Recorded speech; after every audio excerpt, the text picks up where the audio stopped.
বন্ধুরা, শীতকালে ভাজা পোড়া খেতে কার না ভালো লাগে। এই দেখেন, একদম ফ্রেশ তেলে সিঙ্গারা ভাজা হচ্ছে একদম রাস্তার পাশে। কিন্তু এই যে হোটেলটা, এটা প্রত্যেক দিন মানে এত পরিমাণে সিঙ্গারা বিক্রি করে, এটা বলার বাইরে। কারণ এখানে সিরিয়াল দিয়ে মানুষ দাঁড়ায় থাকে সিঙ্গারা কেনার জন্য।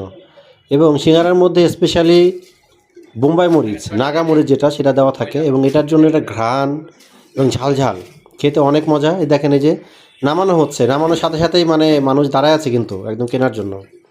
সো আমিও কিনেছি, আমি প্রায় কিনি এখান থেকে। আপনারা যারা শাহজাদপুরে থাকেন, শাহজাদপুরের আশেপাশে, একদম শাহজাদপুর বাস স্ট্যান্ডের কাছে এটা, এই দোকানটা খুব বেশি ছোটো, বড় দোকান না, একদমই ছোট একটা দোকান। কিন্তু এটা অনেক মজা।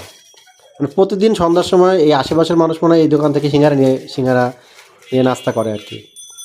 তো আপনারা কে কে সিঙ্গারা প্রেমী আছেন আমাকে কমেন্ট করে জানাবেন। আর আমার চ্যানেলটা যারা এখনও সাবস্ক্রাইব করেন না, দয়া করে সাবস্ক্রাইব করে পাশে থাকবেন। ভালো থাকবেন, টাটা।